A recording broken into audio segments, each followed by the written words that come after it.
नमस्कार दोस्तों। कल हमने देखा था कि ग्रामीण डाक सेवकों के लिए फाइनेंशियल अपग्रेडेशन स्कीम लागू हुई है। ग्रामीण डाक सेवक फाइनेंशियल अपग्रेडेशन स्कीम 2024 इस स्कीम का नाम है। जो भी ऐसे ग्रामीण डाक सेवक हैं जिन्होंने कंटिन्यूस सर्विस पीरियड 12 साल, 24 साल और 36 साल कर लिए पूरी, उनके लिए स्कीम है और स्कीम का नाम है फाइनेंशियल अपग्रेडेशन स्कीम 2024। दोस्तों, कल बहुत सारे कमेंट्स आए, बहुत लोगों को डाउट था कि ये स्कीम कब से लागू होगी, कैसे मिलेगा, कितना मिलेगा, कब मिलेगा। तो वो सारा कुछ हम इस वीडियो में देखने वाले हैं। सारा डाउट आपका इस वीडियो में क्लियर हो जाएगा। देखिए दोस्तों, ये 15/3/2024 को मतलब कल का ये सर्कुलर है। और कल आपको पता है जो संचार मंत्री हैं श्री अश्विनी वैष्णव जी, उन्होंने अनाउंस किया था कि ग्रामीण डाक सेवकों के लिए ये फाइनेंशियल अपग्रेडेशन स्कीम लागू की जा रही है, जिन्होंने कंटिन्यूअस सर्विस की है 12, 24 और 36 साल। कंटिन्यूअस जो एंगेजमेंट है ये लगातार 12, 24, 36 साल के लिए यूज़ किया गया है। मतलब जिन्होंने लगातार 12 साल, 24 साल, 36 साल की है, उनके लिए ये स्कीम है। और ये कंटिन्यूअस क्यों यहाँ यूज़ किया गया है तो इसके बारे में आपको आगे पता चलेगा। इस वीडियो में बने रहें, सारा डाउट आपका इस वीडियो में क्लियर होने वाला है। तो ये लेटर जो देख रहे हैं ये फर्स्ट पेज में, ये जस्ट इंट्रोडक्शन लेटर है। इसमें उतना कुछ नहीं दिया गया है डिटेल। इसके बाद वाले थर्ड पेज से ये स्टार्ट होता है। देखिए, यहाँ से आप ध्यान दीजिए, एक एक पॉइंट हम क्लियर करेंगे इसमें और एक एक पॉइंट को समझेंगे कि कैसे ये स्कीम वर्क करेगी। तो देखिए, सबसे पहले यहाँ पर देखिए to OM number GDS financial upgradation dated 15/3/2024। मतलब आपको ये मान लेना है कि 15 मार्च 2024 से ये स्कीम लागू हुई।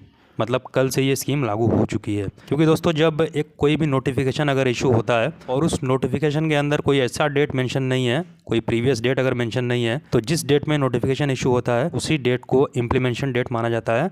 मतलब लागू ये स्कीम 15/3/2024 से हो चुकी है। तो ये डाउट क्लियर हो गया दोस्तों, ये स्कीम 15/3/2024 से लागू है। सबसे फर्स्ट में देखिए, this scheme shall be called as Gramin Dak Sevaks grant of financial upgradation scheme, और इसका शॉर्ट फॉर्म दिया गया है GDSFU, मतलब ग्रामीण डाक सेवक फाइनेंशियल अपग्रेडेशन, ये इस स्कीम का नाम है। सेकंड में देखिए, एप्लीकेबिलिटी में, the scheme shall be applicable to all GDS engaged on regular basis in accordance with the GDS conduct and engagement rules are as amended from time to time. तो second point ये just applicability है कि किन पर ये लागू होगा। तो सभी को पता है कि ग्रामीण डाक सेवक जो अभी कार्य कर रहे हैं उन सभी पर यह लागू होगा जिनकी सर्विस 12 साल, 24 साल, 36 साल हो गई है। दोस्तों, तीसरा पॉइंट है, मोस्ट इंपॉर्टेंट पॉइंट है, बेनिफिट्स अंडर GDSFU, मतलब इसके तहत क्या क्या फ़ायदे मिलेंगे ग्रामीण डाक सेवकों को। तो सबसे इंपॉर्टेंट पॉइंट है दोस्तों ये तीसरा पॉइंट। इसको ध्यान से देखिए, 3.1 में देखिए, the GDS will get a fixed addition of ₹360, ₹460 and ₹600 per month on completion of 12, 24 and 36 years of continuous engagement. मतलब 12 साल, 24 साल और 36 साल लगातार अगर किसी ग्रामीण डाक सेवक ने ड्यूटी की है तो उनके लिए स्कीम है। और जिस ग्रामीण डाक सेवक ने 12 साल सर्विस की है उनके मंथली TRCA में ₹360 जोड़ दिए जाएंगे, फिक्स कर दिए जाएंगे। और जिसने 24 साल की है उसमें 460 जोड़े जाएंगे, और 36 जिसकी सर्विस हो चुकी है उसमें ₹600 मंथली में फिक्स कर दिए जाएंगे। ये दोस्तों कैसे फिक्स होगा हम इसको आगे देखेंगे। This fixed amount is in addition to the TRCA being drawn. जो TRCA आपको मिलता है ना, जो सैलरी मिलती है ग्रामीण डाक सेवकों की, टाइम रिलेटेड कंटिन्यूटी अलाउंस, इस सैलरी में इस 360, 460 और 600 को जोड़ा जाएगा सर्विस के हिसाब से, कंटिन्यूस सर्विस के हिसाब से। Dearness allowance will not be paid on the fixed addition and this will not also not count for the grant of annual increase of the TRCA। DA इस पर नहीं जोड़ा जाएगा, और जो इंक्रीमेंट है ये भी इसमें काउंट नहीं किया जाएगा। इसको थोड़ा सा एक्सप्लेन किया गया है, देखिए एक्सप्लेनेशन में। At the time of introduction of the scheme this fixed addition to the TRCA will be as under. कैसे ये इसको ऐड किया जाएगा तो ये इसमें दिया गया है, एक्सप्लेन करके बताया गया है। ए पॉइंट में देखिए, the GDS who have completed 12 years of continuous engagement और more but less than 24 years will be entitled for a fixed addition of ₹360 पर मंथ। वही हमने ऊपर देखा, जिसने सर्विस 12 साल कर ली है और 24 साल से कम, मतलब 12 से 24 साल के अगर बीच में किसी ने सर्विस की है तो उस केस में उसको उसके TRCA में ₹360 जोड़े जाएंगे। सेकेंड पॉइंट में देखिए, बी में, the GDS who have completed 24 years of continuous engagement but less then 36 years, मतलब 24 से लेके 36 साल के बीच अगर किसी की सर्विस पीरियड है तो उसमें देखिए दोस्तों 360 + 460, हमने ऊपर क्या देखा था, 360 460 अलग अलग देखा था। यहाँ पर 12 24 अगर जोड़ दिया जाए 24 से 36 के बीच में, दोनों काउंट हो जाएगा। जिसकी 12 साल हुई वो तो काउंट होगा ही होगा, और फिर उसने 24 साल भी कंप्लीट कर लिया और 36 साल से कम है तो उसमें 360 भी जोड़े जाएंगे और 460 भी जोड़े जाएंगे, मतलब 820 रुपये उसके TRCA में जोड़ दिए जाएंगे पर मंथ। सी पॉइंट में क्या है, the GDS having more than 36 years of continuous engagement will get a fixed addition of ₹1420। अब इसमें पूरा जोड़ दिया जाएगा, 12, 24 और 36 का पूरा जोड़ा जाएगा, 360 प्लस 460 प्लस 600, मतलब टोटल 14 से 20 रुपये इसमें पर मंथ जोड़े जाएंगे, जिसकी सर्विस 36 साल हो चुकी है उस ग्रामीण डाक सेवक के TRCA में। तो ये इतना एक्सप्लेन हो गया दोस्तों। फोर्थ पॉइंट में देखिए, मैं इसलिए बार बार कंटिन्यूअस एंगेजमेंट बोल रहा था, अब आपको समझ में आएगा ये कंटिन्यूअस एंगेजमेंट मैं क्यों बोल रहा था, और लिखा भी है यहाँ पर बार बार कंटिन्यूअस वर्ड का जो शब्द यूज़ किया है इसके पीछे क्या कारण है देखते हैं दोस्तों। नंबर 4.1 में देखिए, तो इस पॉइंट को समझते हैं कि इसको किस टाइप के एंगेजमेंट को कंटिन्यूअस एंगेजमेंट बोला गया है। तो देखिए 4.1 में, in determining the period of continuous engagement following periods will be treated as break in engagement unless condoned by the complaint authority. इस पॉइंट को थोड़ा सा समझिएगा। देखिए जो ब्रेक इन एंगेजमेंट है ये नहीं होना चाहिए, कंटिन्यूअस 12, 24, 36 साल होना चाहिए, इस बात का आपको ध्यान रखना है। और ब्रेक किस कंडीशन में होगा तो दिया गया है यहाँ पर, पॉइंट दिए गए हैं, 2 पॉइंट इसमें दिए गए हैं। नंबर फर्स्ट अनऑथराइज्ड एब्सेंस और सेकंड है पुट ऑफ ड्यूटी पीरियड। अगर कोई ग्रामीण डाक सेवक बिना बताए छुट्टी पर चला जाता है या फिर वो पुट ऑफ किया जाता है, उसको पुट ऑफ कर दिया जाता है, तो वो जो पीरियड होगा वो कंटिन्यूअस में नहीं आएगा दोस्तों, इस बात को ध्यान रखना है। और सबसे मेजर पॉइंट है ये, और बहुत सारे ग्रामीण डाक सेवक इससे नाखुश भी होंगे, क्योंकि अगर पुट ऑफ ड्यूटी हो जाएंगे तो फिर वो जो पीरियड है वो माइनस हो जाएगा सर्विस पीरियड में। जो अनऑथराइज्ड एब्सेंस की बात हम करते हैं ये वाला पीरियड भी माइनस हो जाएगा। अगर ऐसा हुआ तो दोनों में से कोई एक होगा, तो ये जो सर्विस पीरियड में इस पीरियड को माइनस कर दिया जाएगा, इसलिए यहाँ पर कंटिन्यूअस एंगेजमेंट लिखा गया है। और 4.2 में देखिए, case of condonation of periods of absence put of duty by the complaint authority, the interruptions so arising on this account will not be constitute as break in continuous engagement. अगर दोस्तों put of duty या फिर absence from duty है, उसको अगर सक्षम अधिकारी ने उसको माफ़ कर दिया हो, लिखित में उसको क्लीन चिट दे दिया हो, तो फिर उसको कंटिन्यूअस एंगेजमेंट मान लिया जाएगा, उसमें कोई प्रॉब्लम नहीं होगी। 4.3 में देखिए, The competent authorities to condone the period of absence put off duty will continue to be as prescribed from time to time। जो कंडोन का पीरियड होगा वो आगे भी चलता रहेगा। और नोट में देखिए क्या लिखा है, in case of provisional engagement which is followed by the regular engagement after completion of prescribed formalities verification of documents, the date of engagement will be taken as the date of joining on the basis of the issue of the order of provisional engagement. जो letter मिलता है provisional engagement का, उसमें जो date of appointment होता है वही date of joining माना जाएगा, उसी के हिसाब से ये सर्विस पीरियड काउंट होगा। और जो स्क्रीनिंग कमेटी है दोस्तों, इसके लिए उतना ज़रूरी नहीं है आपको जानना, कमेटी बैठेगी इसके लिए और उसका हेड कोई भी हो सकता है आपके सुपरिंटेंडेंट हो या फिर जो सब डिविजनल हेड होते हैं इंस्पेक्टर ASP, वो भी इस कमेटी के हेड हो सकते हैं। और उनको 2 बार रिपोर्ट सबमिट करनी है साल में, एक जनवरी से जून तक और दूसरी जुलाई से दिसंबर तक। तो ये उनका काम होगा कि कौन से ग्रामीण डाक सेवक ने 12 साल, 24 साल, 36 साल कंप्लीट कर लिया है। जैसे ग्रामीण डाक सेवकों का ग्रेडेशन लिस्ट बनता है वही है, बस इसमें जो 12, 24, 36 साल वाले ग्रामीण डाक सेवक है उनका अलग से नाम इसमें जोड़ा जाएगा। तो ये रिपोर्ट सबमिट करना उनका काम है, जो इंस्पेक्टर होंगे या फिर ASP होंगे वो इस रिपोर्ट को सबमिट करेंगे। देखिए दोस्तों, जो पहला रिपोर्ट सबमिट होगा 1 अप्रैल टू 10 जून तक होगा और दूसरा जो अक्टूबर से दिसंबर तक होगा।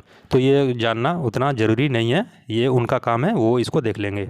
और इसमें दोस्तों 5.4 में अगर देखिए, जो गाइडलाइंस है स्क्रीनिंग कमेटी के लिए बताया गया है कि किस ग्रामीण डाक सेवक को इसमें लेना है और किसको नहीं लेना है। तो B पॉइंट में अगर आप देखेंगे, while considering the cases of the financial upgradation the committee shall not recommend the benefits under the scheme in following circumstances. मतलब इन 3 परिस्थितियों में ग्रामीण डाक सेवकों को कंसिडर नहीं किया जाएगा, उनका नाम काट दिया जाएगा। अगर उनकी 12 साल, 24 साल, 36 साल हो भी जाए तो भी उनका नाम लिस्ट से हटा दिया जाएगा। और क्यों हटाया जाएगा, तो ये देखिए 3 पॉइंट यहाँ पर दिया गया है। सबसे फर्स्ट में है pendency of disciplinary criminal proceedings, मतलब अगर कोई केस पेंडिंग है उनके खिलाफ, कोई क्रिमिनल प्रोसीडिंग्स चल रही है, कोई कार्रवाई चल रही है, तो उस केस में उस GDS का नाम उसमें से हटा दिया जाएगा फाइनेंशियल अपग्रेडेशन में से। सेकंड में पुट ऑफ ड्यूटी हमने देखा ऊपर, पुट ऑफ ड्यूटी अगर वो है तो भी उसका नाम उसमें नहीं दिया जाएगा। तीसरे में currency of any major minor penalty other than censure. तो सेंसुअर के अलावा, सेंसुअर मतलब दोषी करार देना, तो इसके अलावा अगर कोई मेजर या माइनर पेनल्टी अभी कंटिन्यू में है किसी ग्रामीण डाक सेवक पर, तो उसका नाम भी इस लिस्ट से हटा दिया जाएगा। तो इन 3 कंडीशन में, तो इसलिए दोस्तों इन 3 चीज़ों से आपको बचना है, क्योंकि अगर ये तीनों आप पर अगर लागू है अभी करंट में, तो फिर जो फाइनेंशियल अपग्रेडेशन की सूची होगी उसमें आपका नाम नहीं दिया जाएगा। और दोस्तों इसमें एक अच्छी बात है, 6th पॉइंट में अगर आप देखेंगे रिप्रेजेंटेशन, जिस ग्रामीण डाक सेवक को लगता है कि उसने 12 या 24 या 36 साल कंप्लीट कर ली है फिर भी उसका नाम फाइनेंशियल अपग्रेडेशन की लिस्ट में नहीं है, तो वो एक एप्लीकेशन लिख सकते हैं अपने रीजनल DPS को या फिर अपने PMG CPMG को अपने सर्किल के, ताकि उनका नाम दोबारा से उसमें जोड़ दिया जाए। 7वें पॉइंट भी आपके लिए बहुत ज़रूरी है जानना, GDS working on departmental post APS IPPB. जो ग्रामीण डाक सेवक किसी विभागीय पद पर कार्य कर रहे हैं और या फिर जो आर्मी पोस्टल सर्विस में काम कर रहे हैं या फिर जो इंडिया पोस्ट पेमेंट बैंक में कार्य कर रहे हैं, उनके लिए भी ये लागू होगा। तो देखिए इसके लिए क्या प्रोविज़न है। 7वें पॉइंट देखिए, GDS working on departmental post APS IPPB etc shall also be eligible for grant of benefits under the scheme from the due date of completion of requisite period of engagement. Their cases will also be considered by the screening committee in regular course along with other cases. However, the addition to the TRCA will only be allowed once they are repatriated to their original alternative post of GDS.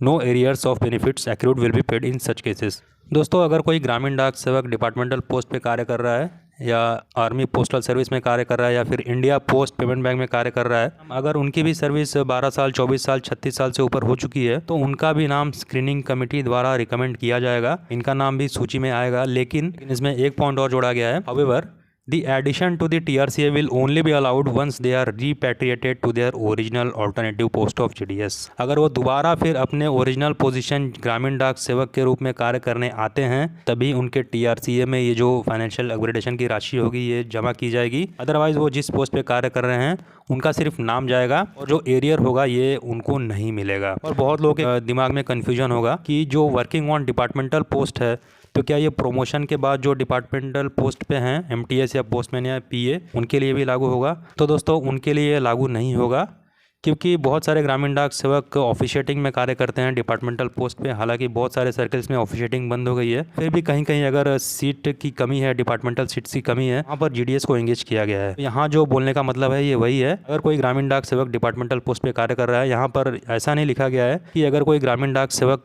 किसी का promotion हो गया हो और promotion होकर वो departmental post पे कार्य कर रहा हो, क्योंकि जब प्रमोशन होगा तो ऑब्वियसली वो दोबारा जीडीएस में ज्वाइन करने नहीं आएगा, इसलिए जो प्रोमोटी है उन पर ये लागू नहीं है। तो इस कन्फ्यूजन को अपने दिमाग से हटा दीजिए। तो आई होप ये आपको 7 पॉइंट समझ में आया होगा।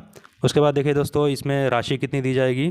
फर्स्ट फाइनेंशियल अपग्रेडेशन मतलब जिसकी 12 साल हो गई है उनके लिए TRCA बनती है 13,880 रुपया, इसमें DA 6,940। इसके अलावा जो राशि होगी, जो फाइनेंशियल अपग्रेडेशन की राशि होगी ये 360 इसमें जोड़ दिया गया है। और सेकंड फाइनेंशियल अपग्रेडेशन में देखिए दोस्तों, 24 साल जिन्होंने कंप्लीट किए है ग्रामीण डाक सेवक में, तो उनके लिए 820 रुपया है, 360 और 460, तो ये उनका होगा स्ट्रक्चर। और जिन्होंने 36 साल कंप्लीट कर ली है, मतलब तीसरे फाइनेंशियल अपग्रेडेशन की तरफ हम लोग बढ़ रहे हैं, तो इसमें 1420 रुपये, जैसा कि हमने ऊपर देखा था, 360 प्लस 460 प्लस 600 1420 रुपये इसमें जोड़ दिया जाएगा। तो यही कैलकुलेशन करके इस सर्कुलर में बताया गया है ताकि ग्रामीण डाक सेवकों को कन्फ्यूजन ना हो।